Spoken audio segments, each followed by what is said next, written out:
Kegiatan libur semester ialah hal yang ditunggu-tunggu bagi para pelajar, khususnya Handi dan Tio, teman akrab satu kelas, serta satu bangku. Mereka adalah siswa di salah satu SMA yang berasal dari kota pahlawan. Kegemaran dan hobi mereka berdua di tahun 2011 adalah bermain otak-atik motor tua serta touring tour keluar kota. Di usia yang masih belia, hobinya cukup menguras kantong kedua orang tuanya. Kedua orang tua mereka juga senang dengan kegiatan anaknya. Yang terpenting masih dalam koridor kegiatan yang positif dan tidak mengganggu prestasi di sekolahnya. Saat liburan kenaikan kelas 11 menuju kelas 12 telah tiba. Di hari Minggu mereka berdua berkumpul di rumah Handi terlebih dahulu. Mereka berdua berencana ikut tur ke Yogyakarta bersama teman sekampung Handi. Kebetulan informasi dari teman-teman di daerah sekitar rumah Handi, ada rombongan 8 orang yang mau ikut tur ke Jogja. Mereka masing-masing menggunakan satu motor diisi 2 orang. Saat masih di rumah Handi, teman-teman lingkungannya datang satu persatu untuk berkumpul. Ke-10 orang ini menyepakati untuk berangkat hari Selasa sore sehabis zuhur sekitar jam 1 siang. Selasa sore jam 1, ternyata belum ada yang datang. Handi yang sudah siap dengan Tio menunggu sampai jam 4. Berlahan tapi pasti, rekan mereka yang 8 orang baru berkumpul di rumah Handi. Meski agak telat, mereka tetap berangkat bersama. Semua rombongan berangkat dengan penuh semangat dan bahagia. Keberangkatan mereka berbekal seadanya. Perjalanan penuh canda dan tawa dan keseruan di antara para pemuda ini saat di jalanan. Waktu terus berjalan seperti roda mereka yang terus melaju. Sesampainya di Yogyakarta, mereka langsung menuju pantai Parangtritis, tempat yang akan dijadikan berkumpulnya klub motor ini. Saat mereka sampai di lokasi, waktu menunjukkan sudah malam hari. Semua anggota rombongan ini memutuskan untuk menginap di area tepi jalan di sekitar pantai. Sedangkan klub motor dari kota lain juga mulai berdatangan di malam hari. Suasana semakin malam semakin ramai. Saling sapa dan saling berbagi makanan, minuman, dan rokok adalah kebiasaan mereka saat acara seperti ini. Pagi menjelang, Handi dan Tio sudah berada di pantai. Pikiran mereka gelisah dan tak nyaman pagi itu. Keduanya merasa ada sesuatu yang mengganjal dari diri mereka. Entah apa yang terjadi saat itu pada dua pemuda asal kota pahlawan ini. Semakin siang semakin mereka tidak betah di lokasi. Padahal acara pembukaan belum dimulai. Keadaan touring kali ini tidak seperti touring-touring yang mereka alami sebelumnya. Hari beranjak semakin siang. Cek sound dan persiapan alat di atas panggung sudah siap digelar di pantai. Informasinya, acara sekitar jam 10 lebih akan dimulai. Tapi Handi tidak berkehendak demikian.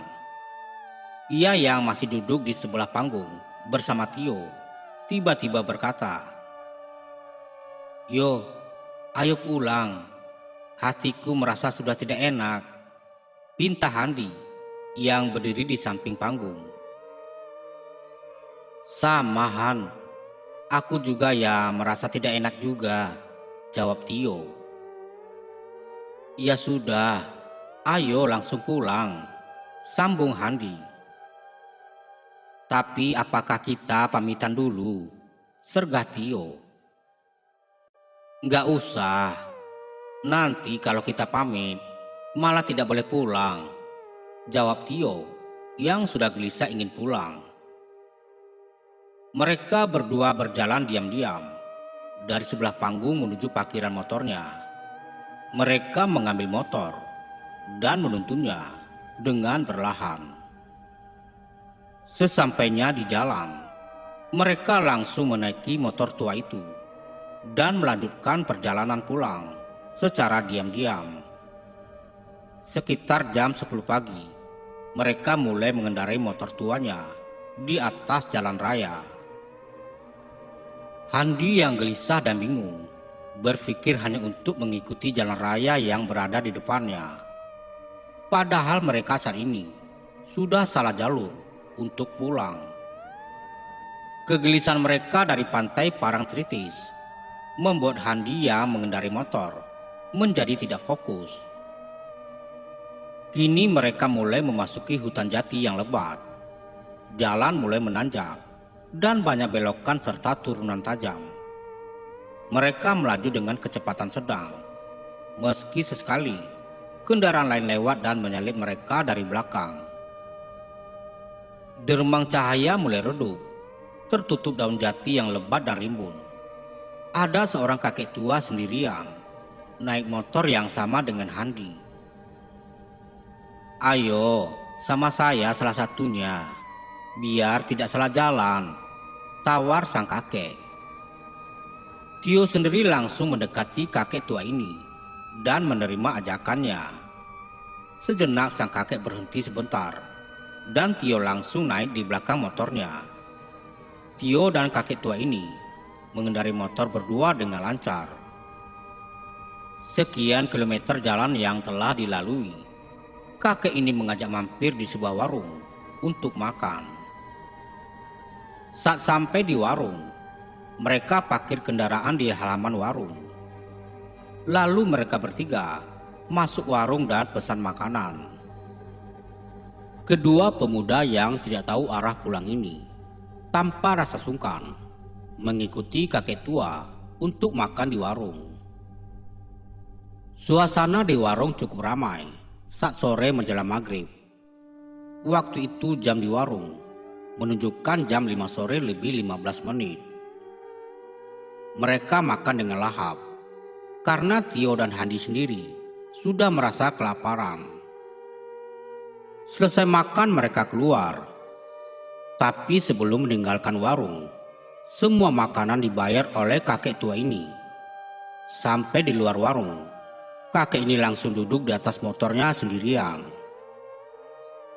Dia menoleh ke Handi yang sama-sama sudah naik motor tua. Sedang Handi sendiri sudah menatapnya penuh curiga.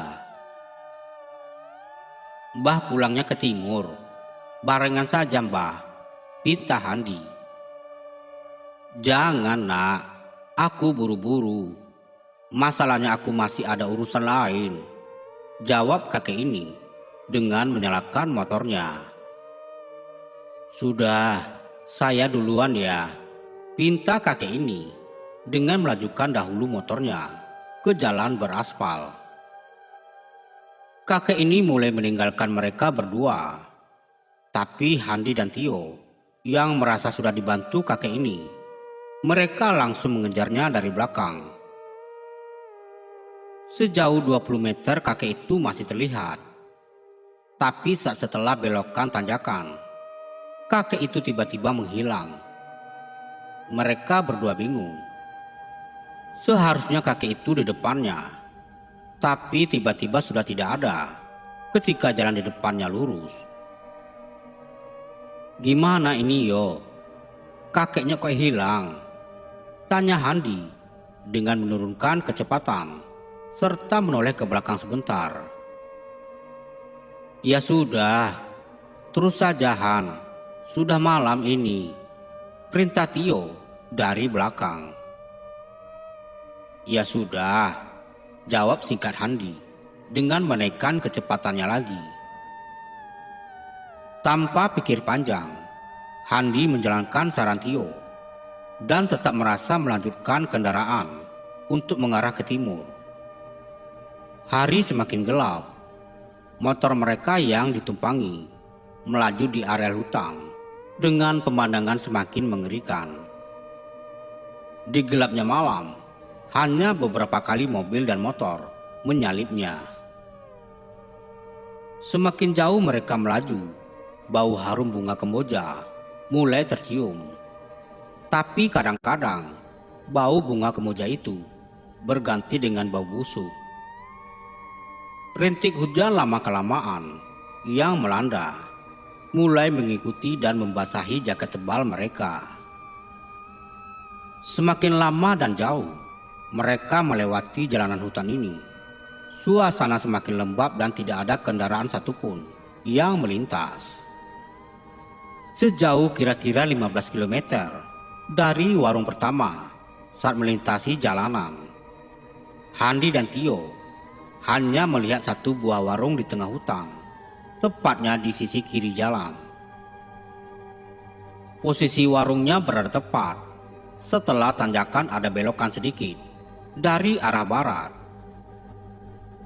Mereka berdua yang sekilas melihat bangunan itu tidak berpikir curiga sedikit pun akan warung ini.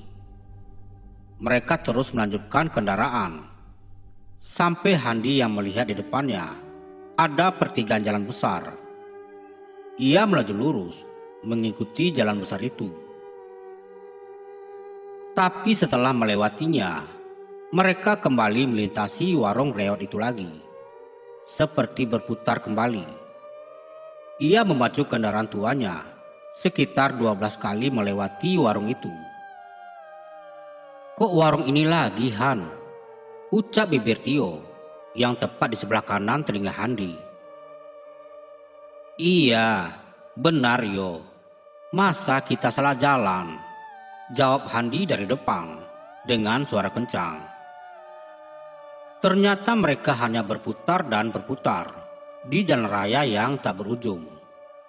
Lama-kelamaan mereka berdua tambah kesal dengan apa yang dialami. Tiba-tiba motor mereka mogok mendadak, tepatnya di depan warung reot yang jadi penanda yang mereka lewati tadi. Tak lama kemudian, motor mereka dituntun ke kiri jalan menuju warung itu. Warung reot itu hanya berdiri sendirian di sebelah sisi kiri jalan. Dengan kondisi kelelahan, mereka berdua langsung memarkirkan motor tua di depan warung, tepat di bawah pohon jati besar. Saat mereka masuk ke dalam warung ini, ada 3 buah kursi kayu yang terpisah. Kursi itu masing-masing di depan, samping kanan, dan kiri menghadap meja yang di tengah.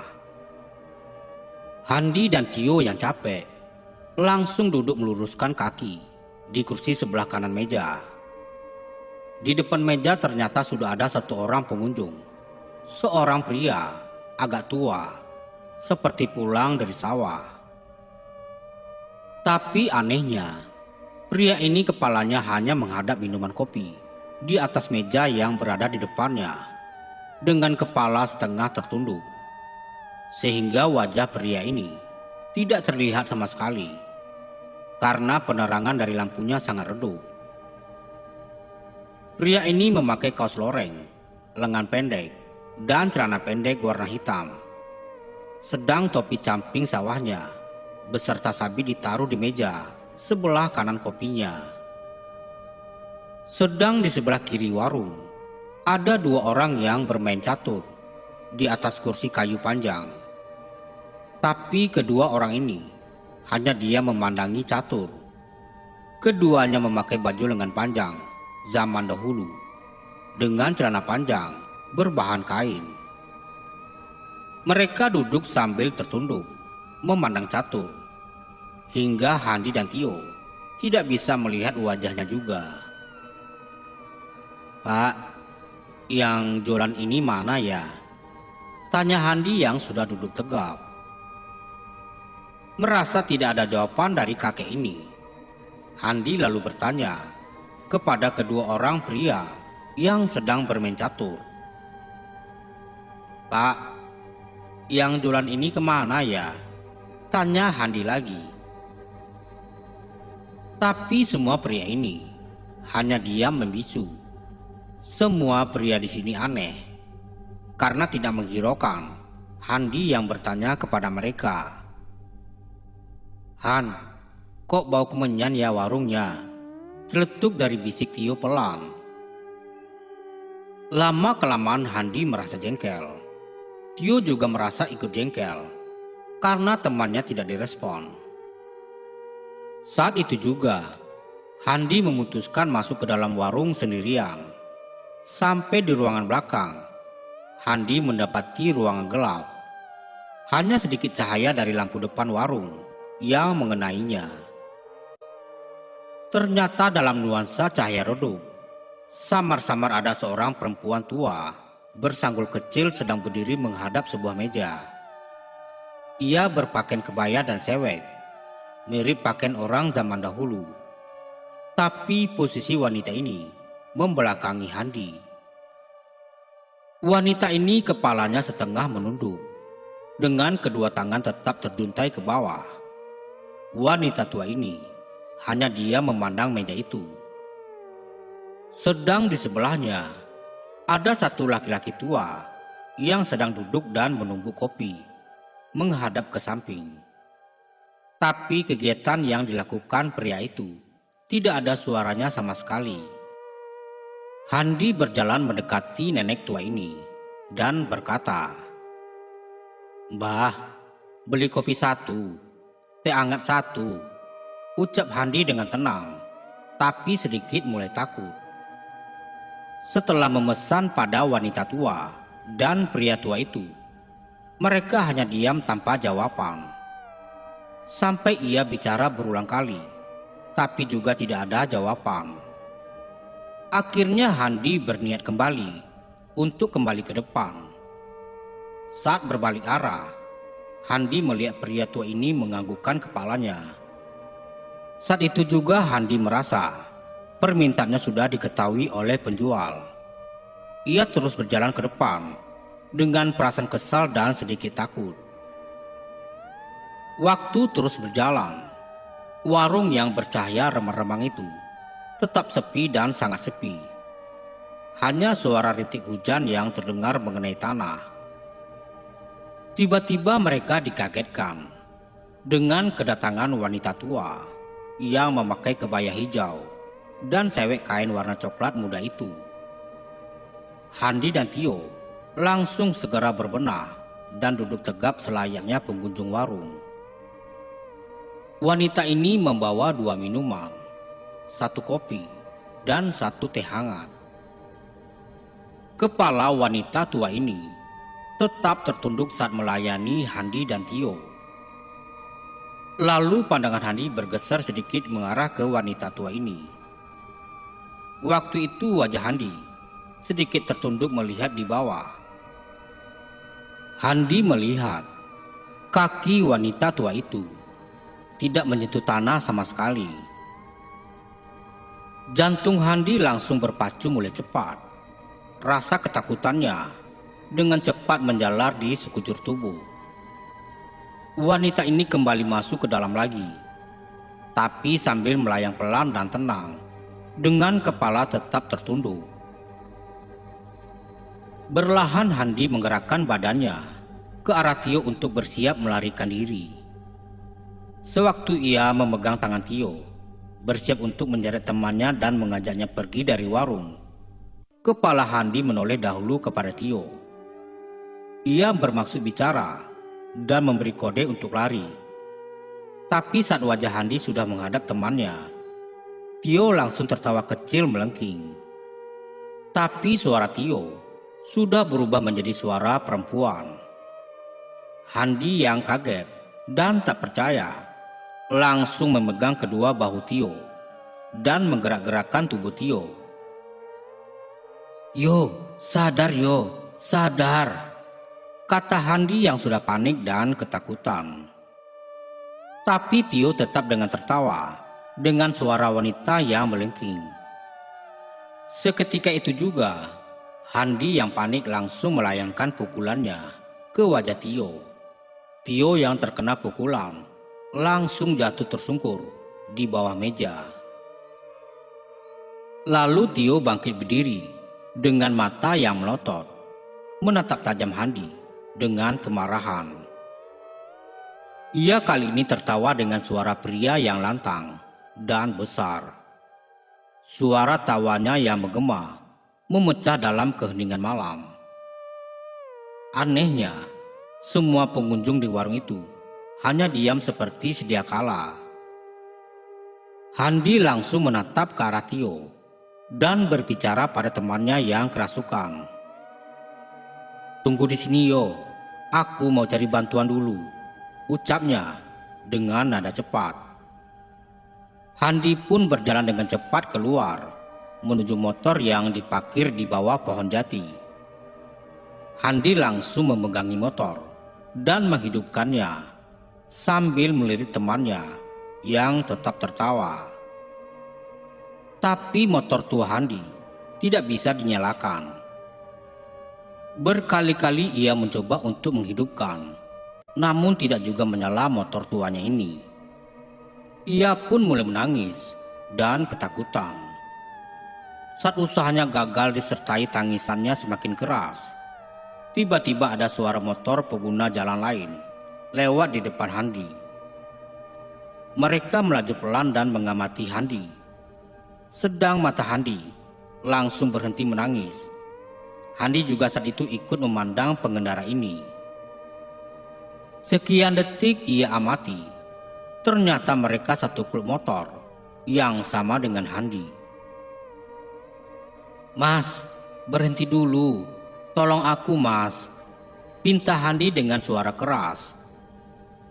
Pengendara ini seketika melihat dan mendengar Handi. Mereka langsung menurunkan kecepatan dan mengarahkan motornya ke arah Handi. "Ada apa, Mas? Kenapa motornya?" jawab pria yang memegang kendali motor dan masih duduk di atas motornya. "Mogok, Mas," jawab Handi. "Sama satu lagi, Mas. Tolongin teman saya di dalam warung itu," pinta Handi sambil menunjuk warung di belakangnya. "Warung mana, Mas?" jawab pria di belakang pemegang kendali motor.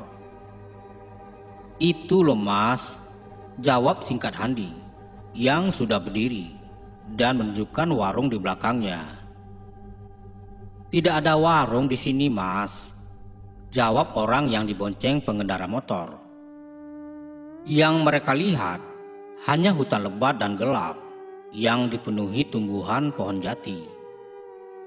Penjelasan Handi kepada pengendara lain yang tak bisa dicerna akal sehat membuat mereka juga ikut ketakutan malam itu.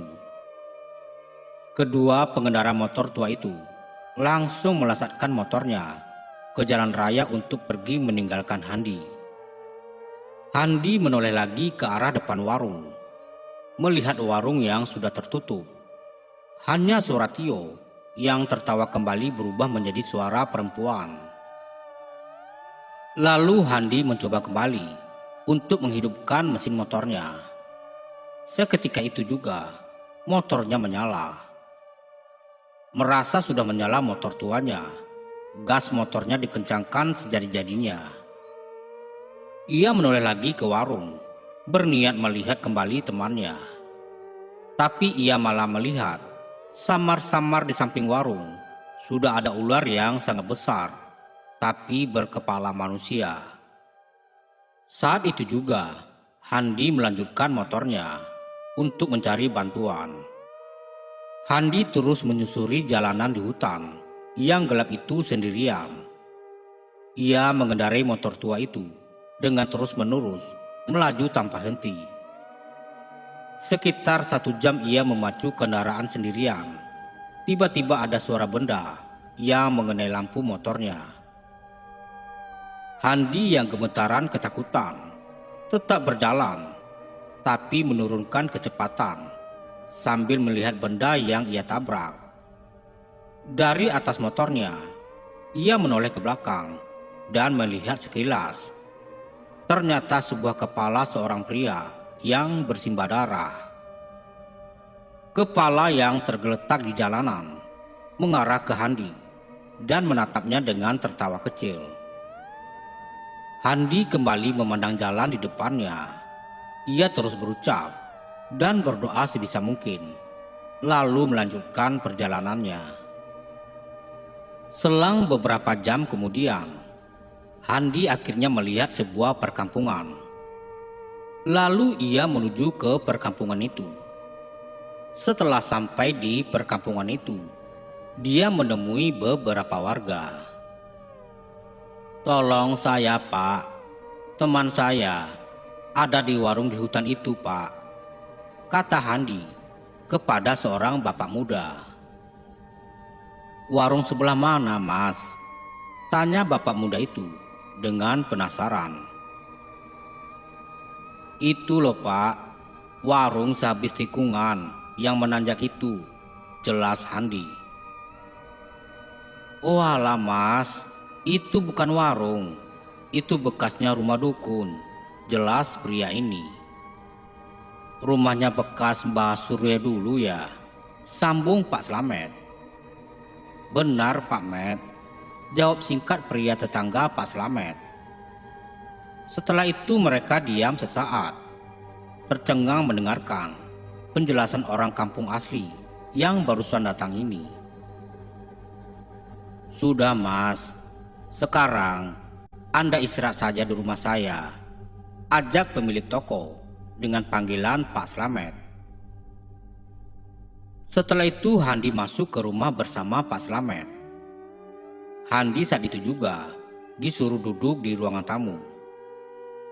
"Saya ini sebenarnya di mana ya Pak?" kata Handi. "Di daerah sekitar Alas Roban Mas, Batang, Jawa Tengah," jelas Pak Slamet yang heran melihat keadaan Handi. "Mas punya nomor telepon keluarganya yang bisa dihubungi?" tanya Pak Slamet. "Ada Pak," kata Handi dengan singkat. "Anda telepon dulu keluarga di rumah Mas. Sekarang suruh jemput Anda di sini," pinta Pak Slamet. "Iya Pak," jawab Handi. Pak Slamet kembali keluar rumah. Dia mengajak supir, kernet, dan satu orang tetangganya untuk pergi ke hutan. Di pagi yang masih buta, mereka berempat menyusuri jalanan hutan jati yang sudah mulai sedikit bercahaya. Sekian kilometer jalanan mereka tempuh. Laju kendaraan mereka langsung berhenti di lokasi kejadian yang sudah diketahui oleh Pak Slamet dan tetangganya.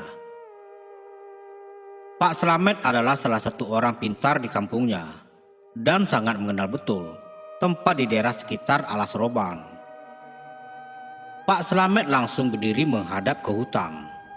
Mulut Pak Slamet langsung berkomat-kamit, membaca mantra dengan kedua telapak tangan menghadap ke atas.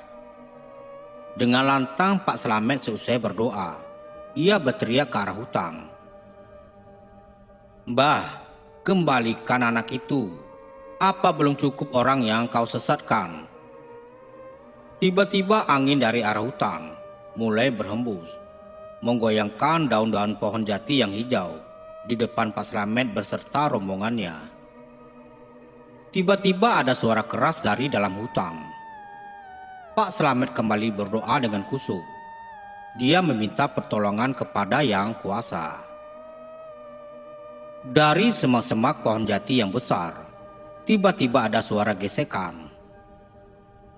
"Pak, itu ada orang," teriak supir di belakang Pak Slamet dengan tangannya menunjuk ke sosok manusia yang duduk tergeletak tak berdaya bersandar di bawah pohon jati. "Itu anaknya. Ayo cepat Pir, bawa pulang," perintah Pak Slamet dengan nada cepat. Respon sigap mereka bertiga langsung mendekati anak muda ini dan membopongnya. Tio langsung ditaruh di tengah jok, dihimpit tubuh kenek dan supirnya Pak Slamet. Mereka dengan cepat melaju kembali ke rumah Pak Slamet. Sedangkan Pak Slamet sendiri dengan tetangganya mengikuti supirnya dari belakang. Sesampainya di rumah, Tio langsung dibaringkan di teras rumah Pak Slamet. Ketiga orang tadi juga ikut duduk menunggu Tio sejenak. Sekian lama akhirnya Tio sadar dan mulai membuka matanya. "Ini di mana ya?" tanya Tio yang masih terbaring dan bingung akan keberadaannya. "Ini di rumahku, Mas, sekitar alas roban," jawab Pak Slamet yang duduk di sampingnya. "Sudah, ini Anda minum dulu," pinta Pak Slamet sambil menyedorkan botol air mineral. Waktu terus berjalan hingga esok harinya telah tiba. Sekitar jam 8, Kakak Handi sudah sampai di rumah Pak Slamet. Sebut saja nama Kakak Handi adalah Mas Bram. Di pagi yang cerah itu, mereka sudah berkumpul di ruangan tamu Pak Slamet. Mas Bram mengawali pembicaraan dengan basa-basi dengan Pak Slamet. Mas Bram sendiri sudah merasa adiknya ditolong, menyampaikan rasa terima kasih yang mendalam.